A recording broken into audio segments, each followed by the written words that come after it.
Hello, everybody, and welcome back to the Rockin' Beards podcast. I believe it's episode 53. My name is HSR. What up, it's Syd. And this week, before we get into the episode, as we always do, we're going to start with the housekeeping. And we do have our favorite comment from last week. This one is from Nolan Marshall. It's actually a comment reply. Well, yeah, we're gonna add more than the comment because otherwise it would just feel a little bit too much like I was trying to toot my own horn here. But what Nolan here says is, first time seeing the channel, love this style of review. You just caught a subscriber. Thanks, Nolan. That's basically what I said, but I asked him, how does this album, the 3 Days Grace one we talked about last week, compare against previous 3 Days Grace albums? And he said, as a whole, I would take this album over Human any day. Okay, that's good to know. I think it sounds much more complete, and there are more replayable tracks off this album than Human, but I don't think the singles were chosen properly, and overall, Human singles were much stronger. I see the future for 3DG. That's cool to know that that's their acronym. I did not know that. And only getting brighter from here. I think Matt has found his place in the band this time around rather than straining his voice trying to sound like Adam. And I haven't actually answered it on YouTube yet, but I thought it was a cool comment, and I like that kind of stuff because it kind of creates more of the, you're watching it, you're engaging, you're giving us your opinion too, which makes it really cool. And I just hope more and more people put it in the comments so that, it becomes like this big, awesome discussion place of music trivia and knowledge and opinions and whatnot. I will say, in terms of singles on Human, I think I Am Machine is a pretty strong single. It still gets stuck in my head. I think it was stronger than anything on this most recent album. But The Human Race was still a little lacking. But that's cool, man. Thank you for the opinion. Yeah, it's awesome.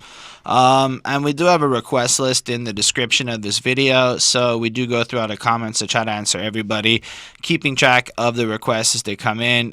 It's not fully up to date, but we're keeping track of them, and basically just to let you know that at some point or another, we're going to try and get to every one of these albums one way or another.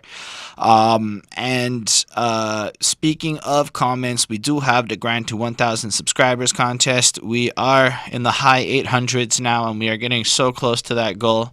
And you can help us reach that by subscribing to this channel.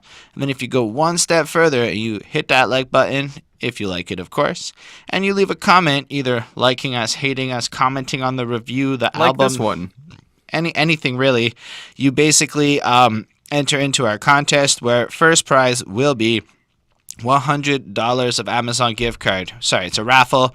Every comment counts as like an entry. For every older video, you get an extra entry. A comment like, boom. That's why we're keeping track of everything. Then first prize of this will be $100 Amazon gift money. Plus, you get to request a review, and we'll take care of that. Get it done as quick as possible. You get to pick who on the channel does the review. Second prize will be $50 plus the review. And third prize will be $25 plus the review. Hey. So on that note, I think it's about time that we can start talking about this week's feature album. Sydney, why don't you introduce it to the people? This week we are doing Stone Temple Pilots, which they are calling self-titled, but I have taken to calling Third Time's the Charm. Whether or not that's too soon, I'm sorry. But yeah, man, Stone Temple Pilots back with the third singer in 25 years. Which is pretty good, man. I'm glad to see that these guys are still around, still going, still trying to make it, because it was never, this is one of those rare bands that wasn't started by the singer, and it was never really about the singer, as much as he had, one of those voices that is instantly recognizable. Scott Weiland, obviously one of the rock and roll greats, but they've kind of been they've had their troubles with him. They've had to distance themselves from him on a few occasions. So to be able to continue and to keep releasing albums, I think is great for them and for the fans. So it's pretty cool that we're here in 2018 with a new Stone Temple Pilots record. Yeah, I kind of know who Stone Temple Pilots are. I mean, they're one of those bands where if you listen to any alternative rock radio station ever, their hits just kind of cycle through. Right. And if you were to ask me to, you gave me a chart, on one side was MP3 files with sound clips, on another side was names of songs, I would absolutely fail at matching any Stone Temple Pilot song to the name of it. But, I could tell you that I know that song for every single case, and I could probably sing parts of it, and I find that to be a really cool thing. But I know who they are. I know that they are really loved by a lot of people. What's cool about them is that they're kind of one of those bands that's responsible for a lot of the sound that we get now in like alt rock. So like them, Pearl Jam, Soundgarden, Nirvana, and Alice in Chains were kind of like the big five of that grunge sound that gave way to that kind of like melancholy 90s sound that kind of dominated the airwaves, and then kind of became nu metal and like has kind of is making a bit of a comeback. That's really like they have a lot of responsibility in that sound. So just history wise, they have their place in rock. Right. And I think that's pretty cool. I think it's worth taking time to take a look at how some of these acts, after all this time, where are they now? It's kind of a little bit of what this 2018 album is. I don't have a lot more to say about them. I know that a lot of people like them, and I know that a lot of folk may tell me to go back and listen to some of their older work. I've already committed to myself to that idea. I think it would be worth hearing their contributions just for the sake of music history, if nothing else. At the end of the day, I do like the fact that for 2 albums in a row, they have gone with a self-titled album. So this one is Stone Temple Pilots, parentheses 2018, because now we need that differentiator. And the last one was in 2010, so that's a significant gap. That's about as far as I got with trivia. Was that one with Scott Weiland? I do not know. Okay. I just know it was self-titled, so I thought it was interesting that this album all this time later is also self-titled. Yeah. It's kind of like, you know what? We're past the name. This is us. We put out these records. We don't need a name anymore. It's just, that's it. It's the project's entity. And then you have that butterfly as I look at it here, and it's got these eyes and all sorts of little spider and some webs, a smiley face, all sorts of like symbolism laced into it. It's like pretty cool for the sake of like if it was like on a poster or a shirt, it's really like detailed, but it also kind of looks pretty decent at like a distance because the details aren't so overwhelming. It's not blurry. So I have to say, relatively speaking, it may be one of the nicest designs I've seen in a long while as far as album covers go. I love the red styling of how Stone Temple Pilots appears. It's a really freaking cool cover, actually. Yeah, it's really nice. Like, I don't know, I didn't delve too much into it, but it's just really pleasant. It's pleasing. It kind of reminds me of, is it Chevelle? I think Chevelle has an album cover like this. Maybe. I think it's their second album. It's like a butterfly pinned down, but it's actually like a woman with wings, and she's pinned in like a display. Okay. I think it's the music video for The Clincher as well. I could be wrong. Let me know. Yes, that's a good place for the comments, is for the corrections of stuff we think of after we've looked up stuff. I don't know. Did Pimp a Butterfly have a butterfly on the cover? No. No? No, it did not. All right. So that's not the album I'm thinking of. Let's just get into this, because Butterflies. Syd's ideas are going into the middle of nowhere. Huh. All right, Syd, what do you think about this song? Man, this, like, I was really pleasantly surprised. I wasn't sure what to expect from a band that has now suffered 2 dead singers in 5 years. But I really, really enjoyed this track. There's a lot of energy, a lot of life, like a lot of fun to it, and just a great amount of riffs. I gave this one a 5 on 5. I added it right away. That's it? That's all you got to say? That's all I got to say. So my first thoughts were, this is really hard to hear. And I don't know why, but this album is just not as loud as other albums. Now, I've seen a bunch of stuff saying that this is actually a good thing because you get more breadth if they're not like super mastering it to death and all sorts of stuff. Well, not like bringing the final master volumes up, I guess. So like by comparison to, I suppose, the volume levels of what I'm accustomed to, it was really challenging to hear this compared to, I guess, most other albums. And I mean, if I can't hear a record, I just turn it up. But, like, I was turning it up, and the relative ratio of expected volume increase to number increase on my computer did not follow through. So I was kind of like, but the reason that was a little bit problematic is because on some songs, this one included, that made it a little bit challenging for me to hear the lyrics. Okay. So I did my best because they weren't posted anywhere, and I wondered if anyone else who normally posts lyrics was like, you know what, this just isn't worth the effort, and skipped off this album and moved on to the next one to increase their Genius score or whatever. Because, But I mean, I feel like the singer was pretty easy to hear, too. Like, his voice cut through. There was no... on some songs. Yeah. On this one... in the verses specifically, it was really hard to make out every word he said. Okay. And it had more to do with the mixing than it did to do with anyone's individual talent. This was like an engineering thing that I noticed, right? Like it just felt weird. I don't know. Maybe I'm just spoiled and used to bad modern pop fucking mixing, but I don't know. That was just something I thought of, and I was curious to know what any of y'all thought about that compared to other albums. I mean, we're saying this was on Spotify, so like it's probably as good of a sound file as you'd get from any source. Because Anyway. I mean, like I had a couple comments later on. It wasn't particularly on this song. But, like I really liked the way the bass cut through. Agreed. It was like a really there's this really nice gainy tone on it, like really dirty gainy tone that really cuts through, and it's really nice. I like the way the guitars mix. Like I like the sonic experience of this record. I understand. But yeah, and this song, kind of what I did make through, it's like he has his own way of seeing things. It's not necessarily right or wrong. It seems to be kind of like a little bit in the middle, while also kind of doubling over that you don't necessarily want to get involved with him and his type of people. And I may have misread this. There may be deeper symbolism, but I was really freaking struggling to hear what was being said. I did catch lines like, you don't like what I have to say because there's nothing you can say, nothing you can do about it because there's a right way, there's a wrong way, etc. And I noticed that there's some thought put into these lyrics, right? And maybe to a point where there's a lot of thought put into these lyrics, making their meaning a little more obscure. And I like that, right? So I don't want to pretend to fully understand what the songs are about. I just got like this general sense of it. I did love the music, though. It had this this comfy feeling to it. Like, this is what rock is supposed to sound like. You know, like maybe I'm just grew up in the 90s, so I'm a little nostalgic, but like it was so undisappointing. Well, the thing is, like a lot of these bands that fall into this style, like is particularly these guys in Soundgarden, is that they take a lot of their sound from 70s bands. Like you're talking, you know, Zeppelin, Deep Purple, bands like that. So they really appropriate that kind of like original, not like rock and roll, but when rock and roll became rock, you know what I mean? When it became heavy, when it became psychedelic, when it became trippy. As opposed to like the 60s and 50s when it was just more upbeat and a lot bluesier. So there's a lot of that in this style of music as well. I think that it's cool that they're still releasing songs that sound like that and they still sound fresh and alive. Like almost like they had a point to prove a little bit, especially with this new singer. I might give this a 4 on 5. I thought it was a strong opener, but on the one hand, it is everything I said it was, but there's no hook here.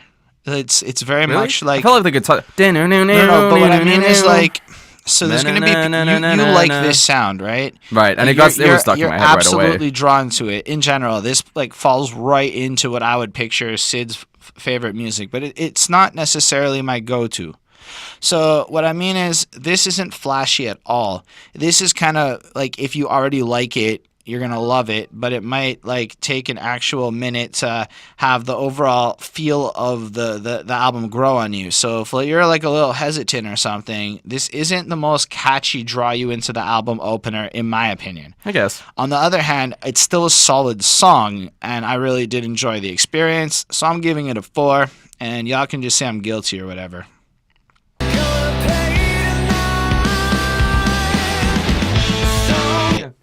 Let's hear what you think about Guilty. So I mean, I brought up the singer a little bit on the last track, but when I was listening through this one, this is the first time that I was like I can hear this guy already singing Scott Weiland's parts, and I think he's a really good fit. And I like that he's not necessarily like aping his style. Like he's got his own style, but I think he fits better with this band than Chester Bennington did. And that's not to say anything against Chester Bennington. Like I love Chester Bennington as a singer. I never found that he was like the fit for this band. You know what I mean? His voice is a little higher, you know? Yeah, I don't know. Because I took a minute to like go back in time and listen to some older stuff, just play through, not really listen. And even this guy's voice is higher than previous work in terms of pitch, right? Like it's not as deep. Yeah. And I feel like there's a degree of, maybe I'm just whatever, but I like their sound with the deeper voice. So Chester is a talented and excellent singer. He's one of my favorites, but he's still a little bit too high pitched for this sound to me. I've seen videos of Chester singing Weiland's parts, and they sound fine. Like they sound great. He nails them. But I listened to that EP that they released, and it's not that it was bad. Like it was still a fine EP. These guys are great musicians. Like anything that they release, I like. But it's not there was just something missing in terms of the styling of it. But I really like the styling on this record. Like I really like I like the runs he uses. I like the way he plays around with his scales. I like the way he throws in accidentals. Like I really appreciate the way he's fitting into the band right away without having to mimic Scott Weiland in any real way. Like just to say for this dude, because I do like the current singer, I would not have known it was a different singer unless I really heard the songs back to back. The guy is meant for this band right now. I was saying Chester, on the other hand, his voice is too high pitched to have the same kind of it felt right. That was what I was saying. It was a little too. It's like a higher register of voice, you know? Yeah. I don't know, you know how it is. You let us know in the comments. But yeah. Yeah, other than that, I really like when a record starts off like 4 to the floor with that like really fast kind of drum pattern, and then on this one it cuts it in half. There's a lot of records that do that. I like that's a personal preference of mine. So if you're looking for a 5-on-5, so other than that, I mean, again, it's a fun song. I like it just a little less than the last one, but it's still super fun. I still plussed it. You can start to see that there's going to be kind of like a pattern to these songs. So if you're into the sound, then you're going to love it. If you're not, it might get a little repetitive. But I gave this one a 4.5 on 5. I actually like this one a little bit more. Now, maybe it's because I had already started to acclimate a little bit to what this album was, or maybe it's just a little bit better of a song. I think it's the latter of those two ideas. But it's got lyrics like "Spread the news, don't you feel much better? The cynicals are afraid to die. What's the truth but an open letter? By the clouds soaked in pesticide, realize you're going to pay the price you're going to pay tonight." And then another line I caught that really stuck out was "Realize I'm guilty in my ways." And I felt that the last song, I guess, maybe there's a concept to this album a little bit, and there's like a story. If there is, cool. I probably dealing with death. Yeah, I don't know. Dealing with dead friends. Like if I had to hazard a guess. If you look at that first song, it's like he lives life on the wild side. This song, everyone's guilty and we're all going to get caught up in our sins. There's a certain flow to it. Well, keep in mind, their first singer had a lot of issues with substance abuse, and it caused them to have to fire him and rehire him and fire him a couple of times. So they had that kind of relationship with him going right up until his death. And it was kind of a back and forth thing where like a lot of fans wanted them to take him back, but they didn't want to have to deal with that kind of stress in their lives. Right. And it was very public. But even to that, and I don't know that I've got the sense of that level of personal. I think it's still more on a social political front. Maybe there's not necessarily this one. I didn't look too deep into the lyrics, but there was a couple ones later on that I really felt was like this is about Scott Weiland or this is about Chester Bennington. You know what I mean? Maybe. But at least at this part, I felt like maybe the whole album is exploring that, and maybe it is. But this kind of felt like there's a certain degree of branding that goes on in our ideas, but really at the end of the day, everybody's guilty. And maybe I just like the subject matter a little bit more. I give it a 4.25 because if these two songs played back to back, it would take a minute before I could instantly find them indistinguishable. But I do enjoy this sound. It's got like a really... The bass on this song is definitely superior to the last one, and I don't know, like it's just so talented. It's the kind of music where if you are a musician, I bet you really fucking love this because it's super good. I have a little bit of trouble empathizing with how good it is, but I can tell that this is a little bit above the norm in terms of talented, you know? Yeah. Anyway, the next track on this guy is Meadow.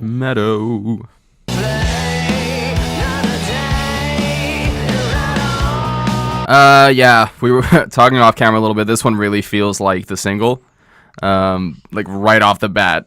It's kind of like that garage rock, radio honestly, rock like riff. It's louder. It's a little louder. It reminded me of Queens of the Stone Age a little bit. That's cool because you know a band like Queens of the Stone Age are like influenced by Stone Temple Pilots. So to have that influence come back on itself is a cool thing. I really, really, really like the vocal melody on this track. Like, you know, my morning voice. But I really like how he brings down that scale and then goes right back up to the falsetto in the verse. That was really cool. This is just a great sounding track. This one got a 5 on 5 from me as well. So yeah, it does come in a little more strong, like do do do do do do, like really loud, really pronounced. Like maybe they had budgeting issues with their engineers, so they threw all their money at their singles. I don't know, speculation. But this song is kind of one of those coded songs. So like in my opinion, the first listen through, it's about some girl, but then you realize it's not really about a girl. It's about drugs. And you're like, oh, that makes so much more sense. Rise and shine, Clementine, there's something about you. Do you think you can dance because I'm willing to stay, fade away? That makes way more sense with drugs than it does with women, unfortunately. Or whatever. I don't know if it's fortunate or not. Because I'm willing to stay and ride along. You'll be mine, Clementine, because I can't live without you. I got something to say, but you already made your way, so ride on. And it's kind of like, yeah, I got the sense of that. Clearly, like, comes in, it's all fast and nice, and it snags you and then takes you along for a ride. That isn't what you ever expected. And then when you're gone, here's a song. I've been thinking about you. I'll remember your ways, and the clues that you gave away. So ride on, ride. And it's whatever. Maybe I'm wrong. Maybe it is about a woman, but I felt drugs. And it's probably drugs, I feel like. And like you get like the whole kind of, what I like about their sound is how spacey it is. It's got this nonchalance to it while covering obviously a heavy subject matter in a way that very few people can like get away with. I find most people, when they try to be nonchalant with heavy subjects, it comes off corny. Whereas these guys come off in a way where you kind of get sucked into what they're doing with it. This was by far my favorite track on the album, and maybe it's just because it had a little more pop on the engineering side, but I also think the subject matter was super clear, and y'all had lyrics online, not going to lie, so it was a little easier to think about what this song was about. And I gave it a 4.5 on 5. I really enjoyed it, and yeah, that's all I got to say about Meadow. Just a little lie. Yep.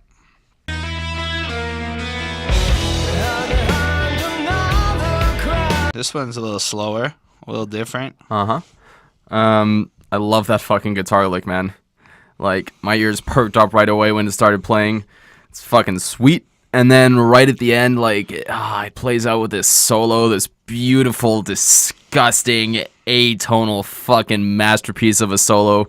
And every one of these songs has a solo, and some of them feel a little more arbitrary than others. But this one was just yes, so much yes. And it's like, this is the first 4 tracks I think are my favorite tracks on the record as a whole. There were a few more that I liked later on, but this is the end of like plus. You know what I mean? This is the first 4, so I plus this one as well, and I gave it a 5 on 5. I did not feel as strongly about it, but in general, I don't hear guitar licks and perk up so often like that. It's on the slower end of things, but like groovy and bouncy, just like. Yeah, no, I'm not like saying it's bad. It's just less the sound I jump at.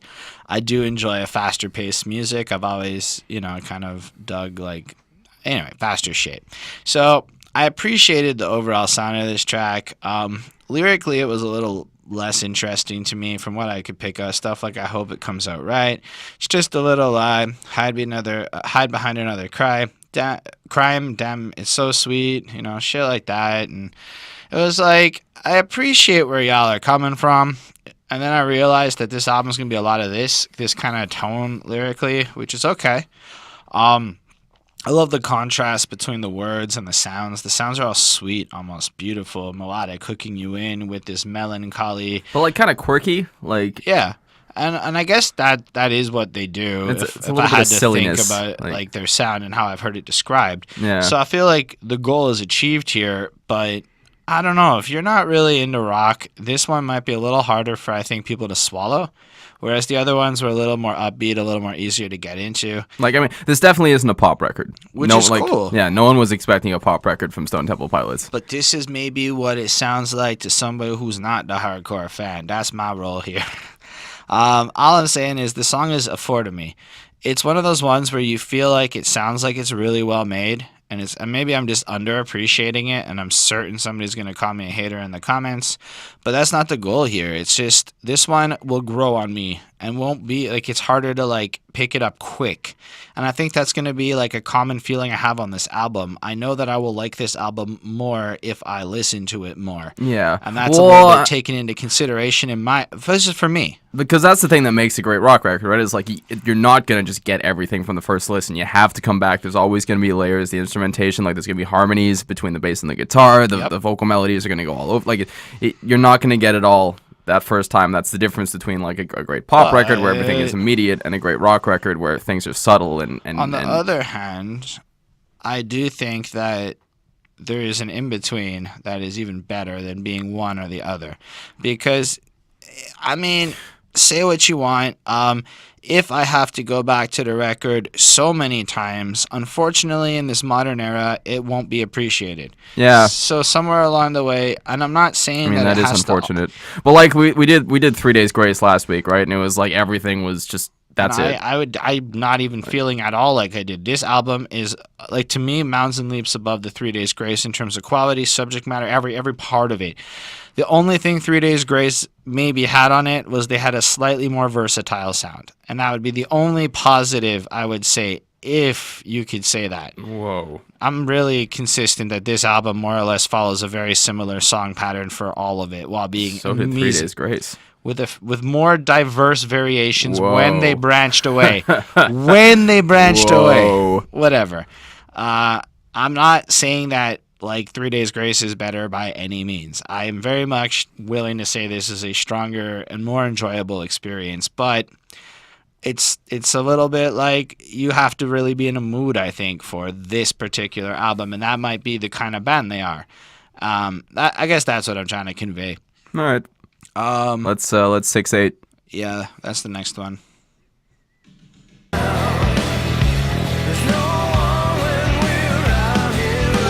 So yeah, this is definitely following suit with being an album that musicians are totally really going to appreciate more than I do, and I'm sorry for that, musicians. And that's so I'm looking at my screen, right? And like the title of the song is registering as, cuz this is just something that's happened to me ever since I started like learning music and listening to music. When a song comes on, sometimes I'll just start counting it in my head, right? And so I'm like 1, 2, 3, 4, 5, 6, and as the title 6-8 is like registering, I just started cracking up. I was like, you guys are fucking dorks, and I'm a fucking dork for laughing with you.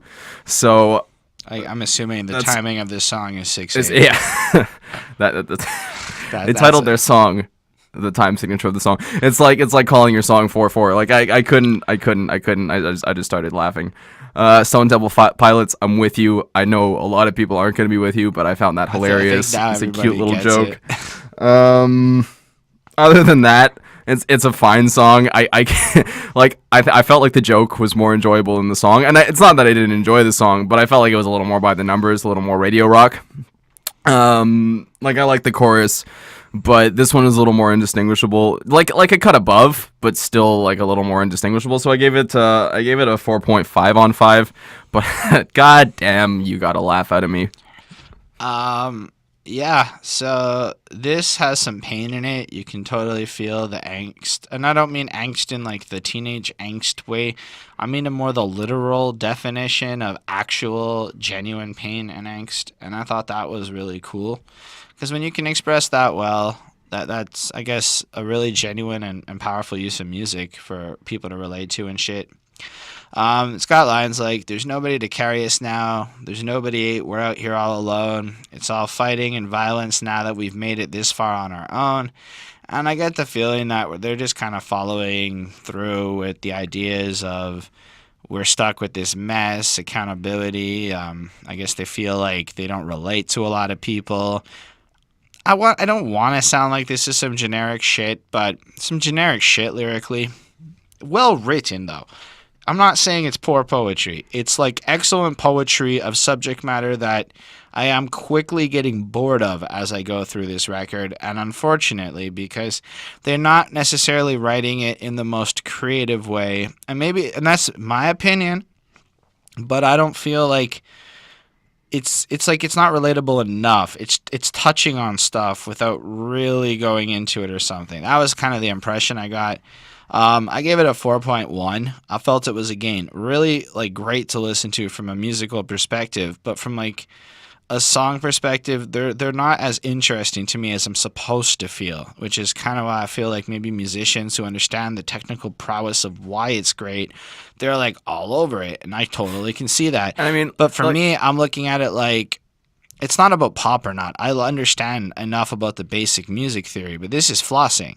This is like Tech Nine shit as far as like compared to like regular But rap. it's not really like, and that's what the joke is to me. Like 6-8, like half of your favorite radio songs are in 3. You know what I mean? Like this isn't an uncommon time signature, and so it's so funny that they were just like, yeah. I feel like they started calling this song that in practice. Like, yo, play that 6-8 song. I mean, the song is the more title just, than the joke of the title. I know, but you're calling it technical, and I'm saying it's not. I'm saying like, this is super simple. But like in general, the album, my experiences so far, there actually are really good musicians. Like Yeah, so but talented. it's not like I don't understand. Like it's accessible technical. You know what I mean? It's not like this isn't your Beck or your you know, this is like enough, radio technical.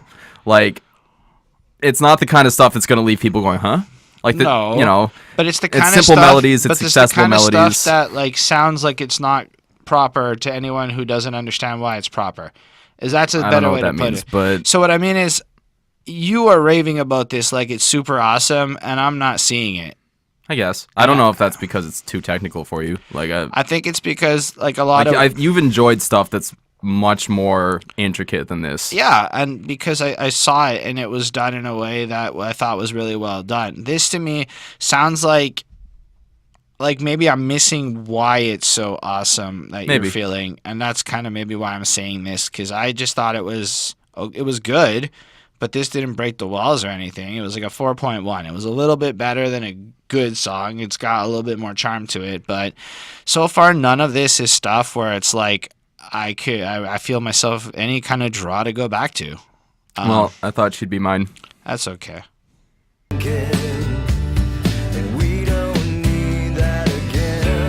So yeah, another softer acoustic era one. I think this is the first one. Yeah, maybe the first, but just Yeah. in general, another song like that is kind of what I meant. Yeah, but I mean, look, Is this like a requisite for an album? Like, to have an album, you must have this song, or else. sure, but I mean, especially for them, like, this is the kind of thing that they dominated the airwaves with in the 90s. Okay. These like slower, more acoustic, melancholy grunge jams, for lack of a better word. I don't know that this one is gonna go up there as like one of their all-time best ones. I really felt, especially the guitar was a little bit lacking in terms of just any unique qualifiers. Like, it's fine, it's just a lot of chord work, which is cool. I really, really, really got to sing this guy's praises as a singer, though. He really delivers, and on a clean track like this, it really pops through. So that's cool. Like, I really like this guy's voice. I really like how it's not just Scott Weiland all over again, but he's got his own style. He's got his own thing going, but like it really fits on top of this. It cuts through beautifully. Again, the bass on this track cuts through beautifully. So I got to give praise to, maybe not the volume of the mixing, but like the quality of the mixing. Right. I really like. I thought this one was a little more polished. Yeah. That's it. So it's not my favorite STP clean track, but I really do enjoy it. Just, I think it's my least favorite one on the record in general. I gave it a 4 on 5. My first time listening to this, I really didn't enjoy it. This was my first grade was really low compared to the one I gave now, and I was like, this is kind of bland and shit. But then I realized that the middle part, where it kind of gets a little solo-y, this longer musical bridge, it's very serene. Yeah. It's very pleasing, and it's hard to like really have an issue with a song that can like almost help you meditate. Like, I found myself like just kind of sucked into it for a second. I didn't care a lot about his singing on this song, but I did really enjoy the way the song can capture you and kind of snare you in this peacefulness, which was a very nice feeling to have. I mean, he's got lines like, I walk the streets at a time so tired and lonely, never to be the same. It could have been something beautiful if only I opened my eyes too late. Every time that I try, the words get lost in the wind, and we don't need that again. I've been thinking a blue-eyed autumn baby I used to remember when, and then he thought he'd be with this person, and then he's not. And so it's a lot of remembering. It's a little bit on the sappier side of things, but it wasn't like offensive or annoying or anything like that. It was just, it kind of was what it was. It was a very standard song thematically, but the music really I thought was kind of ethereal here. It was like the first time I was like, whoa, these guys are like fucking good. It was like my first real moment on the album that like maybe I wasn't getting who they were at all. So I'm taking my whole review here with a grain of salt, but I gave this a 4.25 because when it clicked why this was a good song, I was like, oh shit. And anyway, so I really didn't end up enjoying this one. But if your first impressions are like it's boring, just wait, because the middle of this song, like it's ethereal. It's fucking amazing. Anyway, that's that. So roll me under.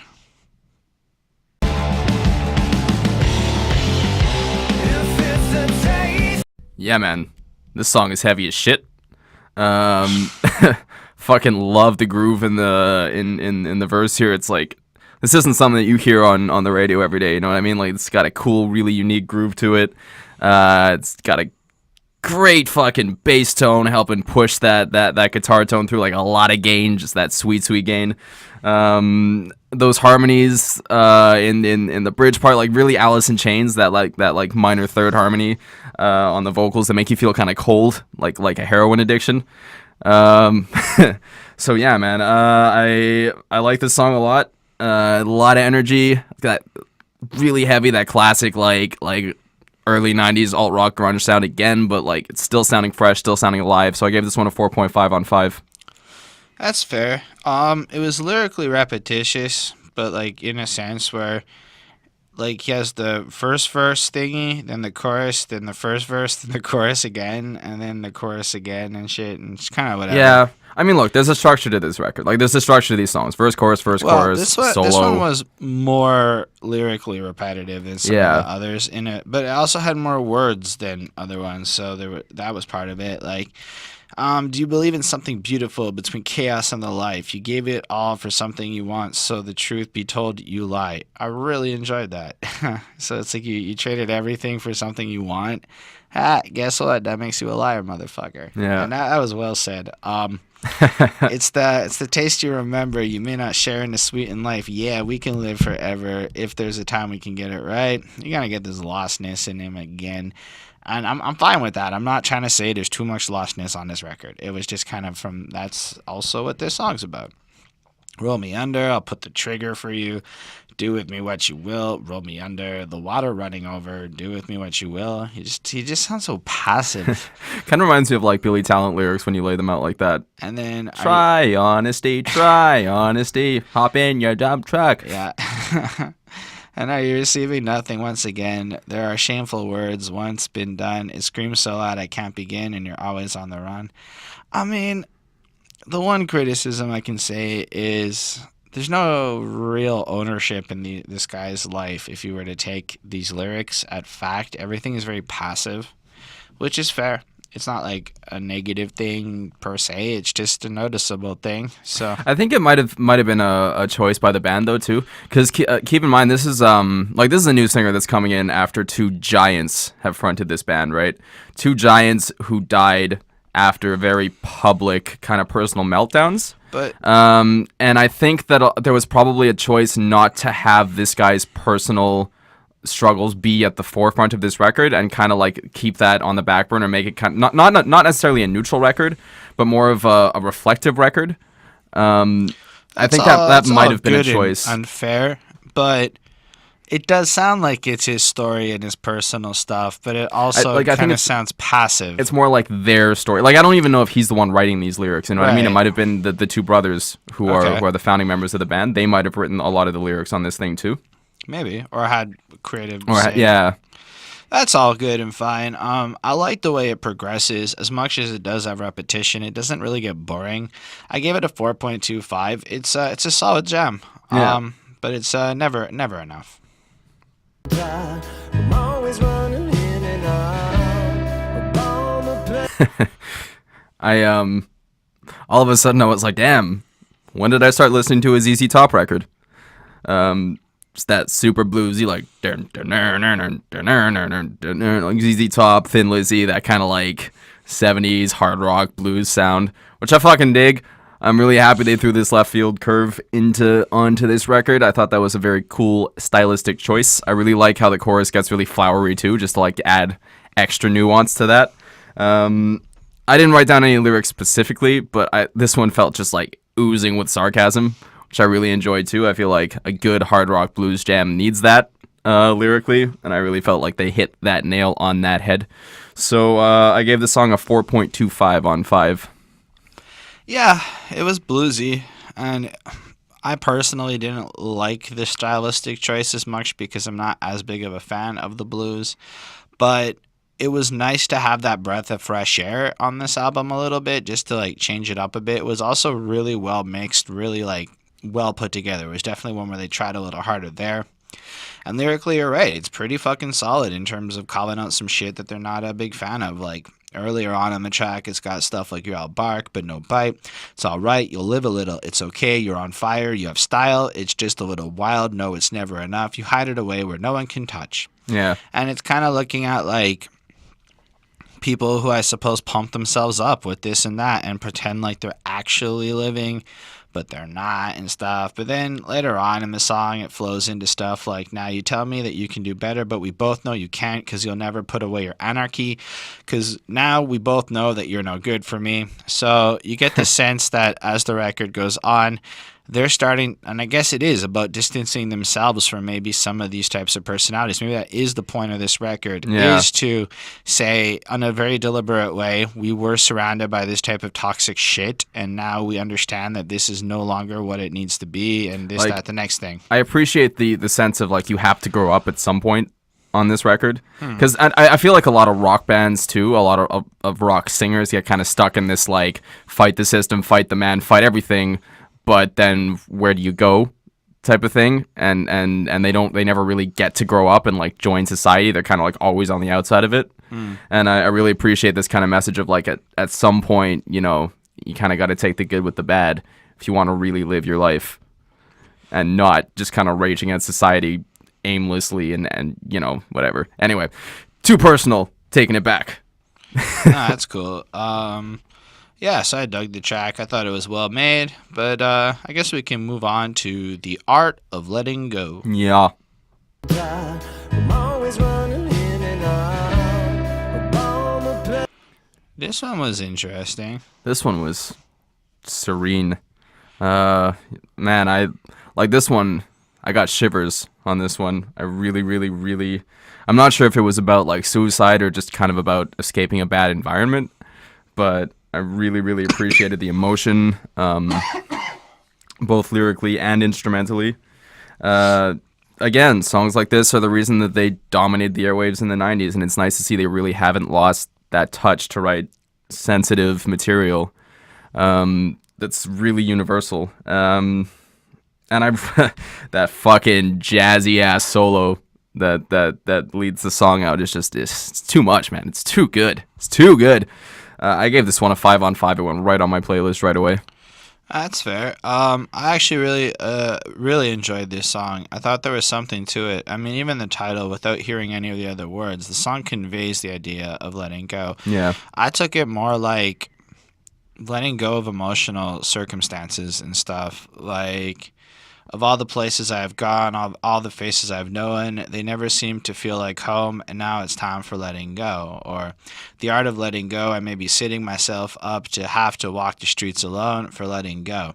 So I feel like there's some sort of emotional turmoil that's kept him in a certain way of living. Like maybe he has trauma from past relationships, so he can't deal with being by himself, and, you know, whatever the story actually is. But really, it's like letting go of those moments. Or you can drive, I don't even know me, take your time, it's only for the lonely, it's in your eyes and I don't need to rest now, it's all right, it's never hard to figure out.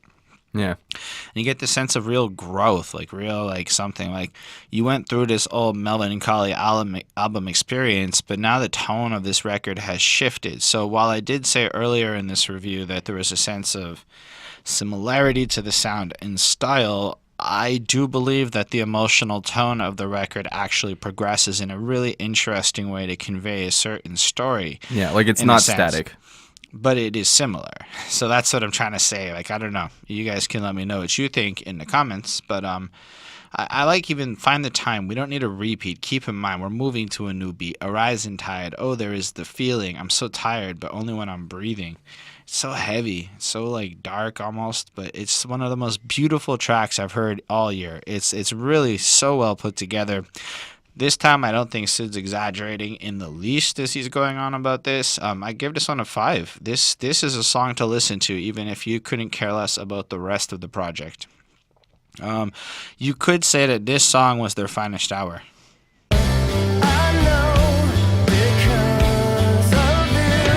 So, the finest hour is another song on this record. Yeah, yes, it is. There are 12. When you have nothing to say. I say this, I think, once per album on average, where like I feel like the intro of the song should have continued. Right. And it's that time again, kids, where I really feel like that intro lick should have continued, and they should have molded the verse around that, rather than going back into that kind of like very Beatlesy, kind of overdone style of like really sweet verse.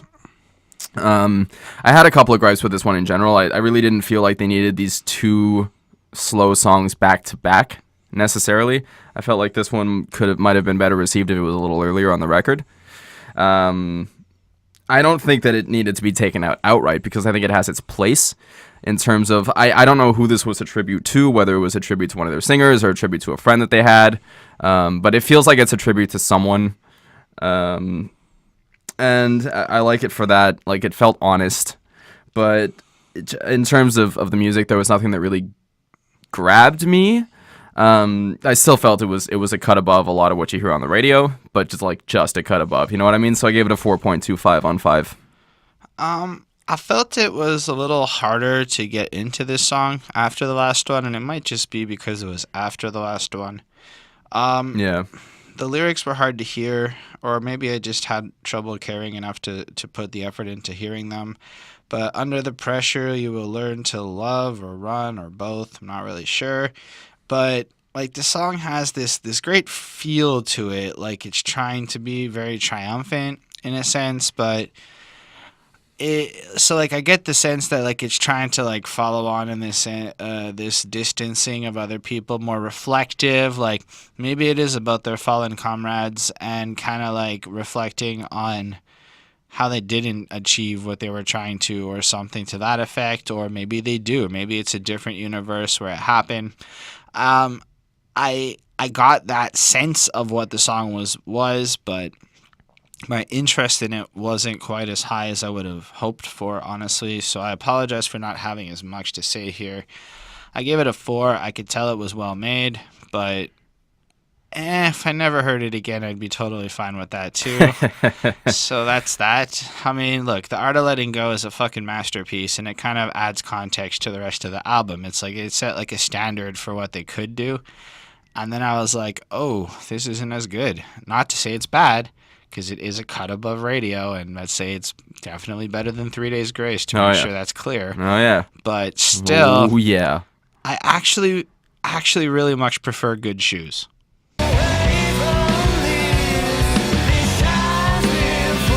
Very clearly, we get I love it. I don't know. This is one of my favorite bass lines on the album. It's just so pronounced. It's just so, every note is crisp and clearly played, and he manages to make a static note sound better than actually complex bass lines that I've heard from other people. So that is some fucking kudos. The technical term is staccato. I like this track. It's cute. It's fun. I like the way that they treat the second verse as like an open jam. So they're just kind of like these little solo licks running up and down. And it's the kind of bass lick that services that, right? Like, you could jam on that for hours. And it felt like they probably did as they were writing the song. They were just like, this is super fun. And that's what it sounds like. It's a really fun song. I don't have too much else to say about it. It's got the same kind of structure as the rest of the songs on the record. It felt like they needed... It's weird because they have like 2 really slow songs, and then this is another upbeat song, and then the next song is another really slow song, and that's how they end the record. And I don't know if that's a choice I necessarily would have made. You know what I mean? Like, I might have spread it out a little more. maybe not keep all of the slower stuff towards the bottom end of the record. But I like the track in and of itself. It's a fun jam. I'm not necessarily going to go back and listen to it again. Like, I got everything I needed out of it the first time. But it is something cool to throw on in the background if you're into just like, you just want to listen to some rock music with some good solos and then a fun little bass line. So yeah, 4.5 on 5. Yeah, I thought like it was very distinct. It really stands out on this record. It starts off lyrically like a new tradition. So put your good shoes on. What's your position? Where do you belong? So you break away from these designs before we're gone. And then a bunch of stuff, and then stuff like I'm going down. And early I hope she around is, man. and sugar, we're going down swinging. Yeah, when you read it like that, you can't help it. But when the bridge part comes in, I feel like it's really intoxicating again. Like, some of the best parts of this whole project have been when there's no singing happening, and the music is just kind of shining through to me. And I often really care a lot more about the vocals than the singing, but my favorite parts have not been the parts where the guys have been singing. It's like these bridges, these solo parts, these crazy musical licks that are popping through. I feel like this track has a good sense of what it is. It follows through. It's kind of got like a really good energy to it, in the sense of you kind of almost feel like they're trying something new. They're trying to like branch out a little bit, and not musically, but like in life, like lyrically, like that kind of sense. But there's still like this obsession with like the past. Like, I kind of like the fact that even in the growth, they're still kind of caught up on the past and having trouble getting over some of those same demons from earlier. I gave this one a 4.5 on 5. Thought it was well made, funky, easy to listen to. Really come back. This is kind of what I feel like is that good in between pop and like technical and stuff. It's got its hooks, its snare, that really basic bass line to like really capture you, but then it just throws all sorts of interesting shit at you. And this is a good single in my opinion, and it's no, I don't think it was not a single at this time. Anyway. One more on this record. I guess we can talk about the Reds and the Blues.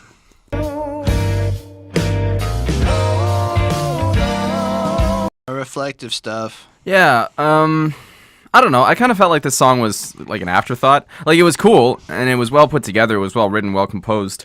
Especially in the verses, you know, it's not quite your typical structure, but like, I felt like they kind of went, okay, we need a song to close off the record. All right, here's a country lick. Let's riff on that for 5 minutes or so. And like, I don't know if it was quite the desired effect. Like they faded out on that solo, which they've done a couple of times. And I didn't feel like there was that silence inside me after like a great record closer that I think they were kind of going for. Again, I really felt like there was a lot of slow material towards the latter half of the record, and I think that ultimately hurt it structure-wise. Right. I think they might have mixed it up a little bit there. So, I'm going to go back and listen to this song again. I've made a mental note too, because I think even the second time listening to it, I felt like there was a little more to it than the first time I heard it. But it's still, like, it didn't make as big an impression on me as some of the other tracks on the record. So I gave it a 4 on 5. Yeah, I felt like this track is a little bit reminiscent about drugs and shit. But, like, it's got lines like, I'd rather sleep out on the avenue, hold up to those pieces, all of the things you thought you knew, you're better off. And then I think he says wrong, but I might be wrong about that. Whatever. Hey, you trimmed your beard. Yeah. I just noticed. Yeah, that's life.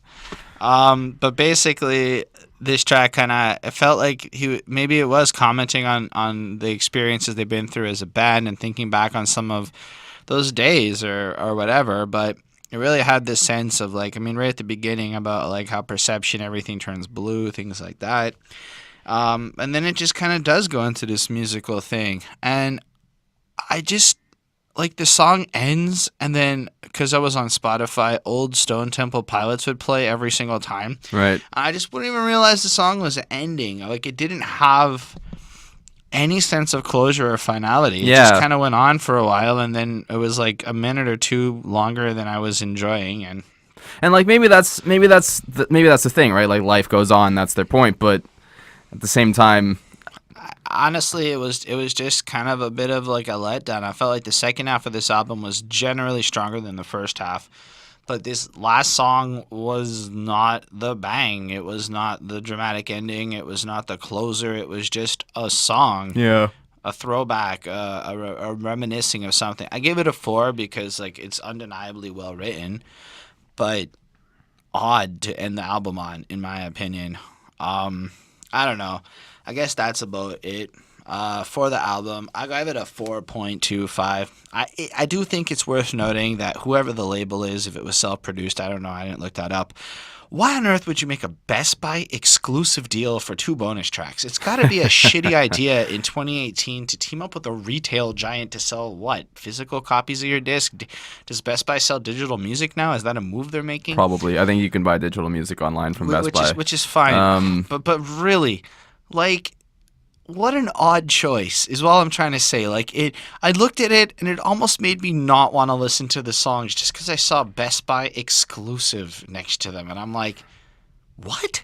Like, of all the marketing campaigns of exclusivity, I thought that was the wonkiest. So I didn't even listen to them. I'm curious to know what people think about these major rock and roll bands continuing, 20, 30 plus years into their career with new singers. Do you think that bands, because I personally think this is a great addition to their back catalog. I think any fan of this band is going to find a lot to enjoy on this record. I gave it a 4.4 overall. I really thought it was a solid addition. It sounds like Stone Temple Pilots. They haven't missed a beat.